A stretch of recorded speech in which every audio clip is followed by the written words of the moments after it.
And there it is. After a day off, we are back. It is Scott and Scott. I am Scott Steen, lead handicapper at winnersandwhiners.com, joined on this lovely Christmas day by my partner, Scott Reichel, senior handicapper over winnersandwhiners.com. And together, we partner up each and every day to do a show that we call Heading Back to the Window with Scott and Scott. That show broadcast every day, 3 p.m. Eastern, 2 p.m. Central, right here on your favorite streaming platform, be that I don't know, a streaming platform. We're not a Netflix or a Hulu, but where you watch streaming shows like us. That would be YouTube, Twitter, Twitch, and of course Facebook Live. Good to have everybody here. And we're going to talk a little bowl action, Scott. We're up to bowl number 17. This is going to be the Quick Lane Bowl featuring Western Michigan and Nevada. Scott, any idea what Quick Lane does? If you want to get a full bowling game in about 2 minutes. My God, you got one right. Yeah, I Quick Lane is, I want to say they're tax related, but I might be wrong on that. No, you had it. They're the place to go when you want to bowl really fast. Quick Lane. When you want to speed bowl. Yeah, that's what I thought. No spares. No spare shooting at all. First ball only. So it's quite a different game. Well, if they have a rule, if you hit a gutter, if you hit a gutter ball, there's a trap door and your game just ends. You're done. That's right. You're on. Yeah, you're done. That's how the waiting list moves along. Hey, Merry Christmas, Gennaro. Very nice to have you here. Nice to be doing this show live as we usually do. We welcome in anybody that's out there. Maybe they're between Christmas meals, gone up and have a little Christmas dinner. Now, Scott, I know you don't celebrate Christmas. Did you? I know you went out with your buddies last night. Did you have a good time? I didn't go out with my buddies last night. I'm going out tonight. Oh, it's tonight? Tonight? Yep. Okay. All right. Very good.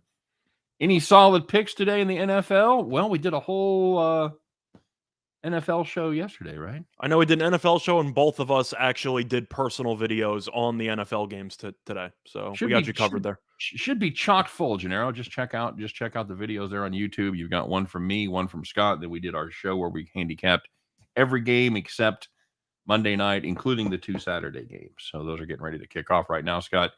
Give everybody a little idea how far we're doing these in advance. About 2 days in advance, we're watching the Georgia State Ball State game. So we'll see how all that goes.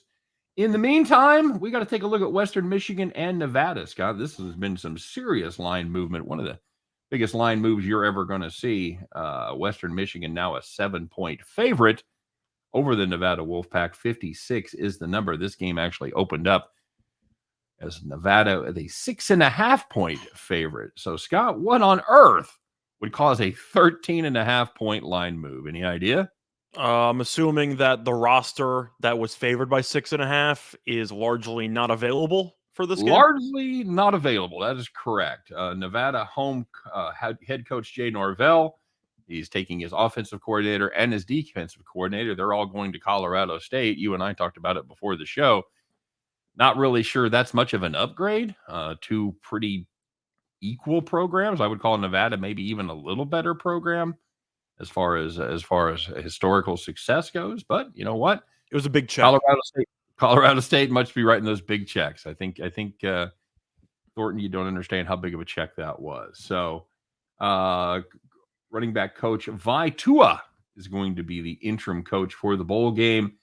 And this is a Nevada team, Scott. You think of them as a passing team, and that's it's going to be a stretch in this one because they're going to be without Carson Strong. They're going to be without their top 5 receivers.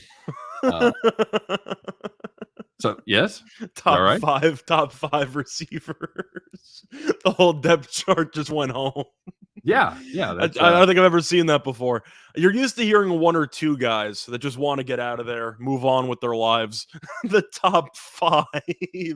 That's so crazy. Hot receivers. Stovall's going to Colorado State. Romeo Dubs is he's looking like he's going to the NFL. The tight end Cole Turner, because he's a good player. Two-time all Midwest tight end. He's gone. And 5 receivers just decided to leave. I think the most I've seen is 3 from one position group. 5? Yeah, they do. They are keeping the running backs intact, but they are going to be without their left tackle, Jacob Gardner. He's going to Colorado State as well. So, with that being said, you know who's not preparing for the NFL, Scott? Anybody that plays for Western Michigan. They are. They're all going to be there. Their coach is going to be there. Well, they are missing one really good player, but he entered the transfer portal. Jalen Hall is going to be in the transfer portal. Now, I know Florida had some guys who entered the portal and played anyway against UCF, so I guess it's not a foregone conclusion that Hall is officially going to miss this game, but I'm pretty sure he's missing this game, correct? As far as I know, I haven't seen anything official on that, but I would assume that's the case. Is most people that enter the transfer portal do not play. Like you said, we saw some exceptions with Florida, and occasionally the Florida thing I've never seen before. It's a weird deal for sure. So game's in Michigan, by the way. It's an odd numbered game. That means you started off. We kind of set it up a little bit. You got anything extra you want to say? Any layers you want to put on this before I rebut? Well, you mentioned the wide receivers, of course, which are important. I think Doubs is very, very good. I think he could go to the NFL if he wants to as a middle round pick. Of course, Carson Strong is the one getting all of the publicity for this Nevada team because he is probably going to be a top 2-round quarterback. Is that fair? I think so, yeah. Hell of an arm, not really mobile, but it's a pretty weak quarterback class. He should probably go in the top 2 rounds. So now you're using a backup quarterback who hasn't played all year. 6'9", by the way. Yeah. 6'9", big boy. Huge dude. But you have a backup quarterback now, and you have a bunch of basically walk-on wide receivers. Is that kind of the gist of what happens? Because I'm assuming the 6th wide receiver on the depth chart wasn't getting much playing time during the regular season, on a hunch. No, so it's going to be a scramble for sure. So I expect the offense to do virtually nothing. Now, Western Michigan's defense wasn't great, and they're in the MAC, so they could be even worse than you might think. But I still have to like Western Michigan here because unlike Nevada, they actually want to be here. Nevada just has a bunch of their best players who decided they'd rather go to Colorado State. They'd rather just do better things to prepare for the draft. They don't care.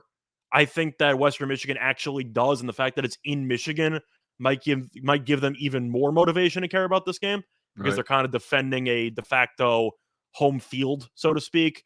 But give me Western Michigan and give me the under. I have to like the under. I don't know if Nevada is going to do anything offensively in this game besides look completely lost with a new coaching staff and with a bunch of players who didn't play all season long. Yeah, I'm going to have to go with you as well. This is a Western Michigan team. They certainly had their moments. They're kind of an inconsistent team, but they've got Caleb Ellaby, just another one of these MAC guys that's probably a better quarterback than you realize. He was the second-team All-MAC quarterback, threw for 3,100 yards, 63.8. A lot of good running backs, though. Yeah, they do. 21 touchdowns, 5 interceptions. They're a pretty balanced team. Rush for about 202, throw the ball for 261, and you were alluding to their running core led by Sean Tyler. He's already rushed for 1,000 yards this season, averaging 6.1 yards per carry. Now, the Nevada Wolfpack defense is pretty intact, at least compared to their decimated offensive skill position core.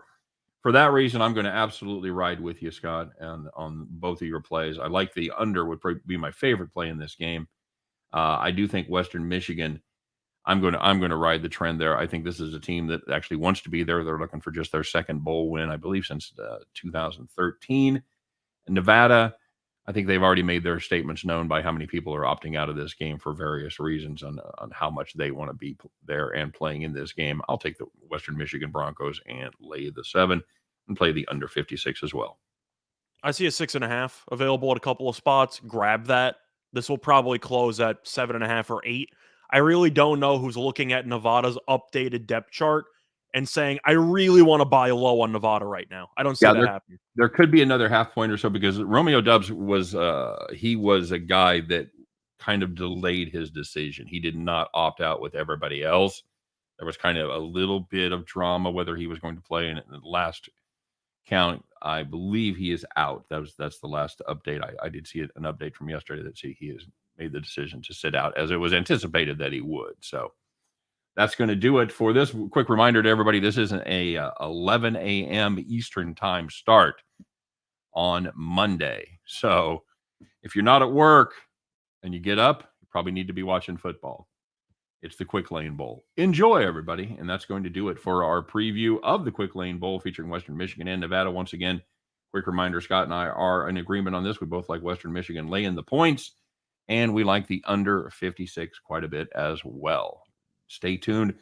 We're going to be coming up right behind this one with another bowl prediction. Going to be the Military Bowl presented by Peraton, featuring Eastern Carolina and Boston College. So stay tuned for that. We'll have that right here on the Flip Flop. That's going to do it for this video. Once again, Merry Christmas to everybody. Good to see Reichel back in front of the shed, said somebody. Very, very nice. Back in the witness protection. Absolutely. You guys have a great day. Hopefully you'll be joining us here for our next video. But until then, good luck on all your plays, and definitely come back and check us out as we do our show each and every day, 3 p.m. Eastern, 2 p.m. Central, as Scott and I once again will head back to the window. Take care, everyone.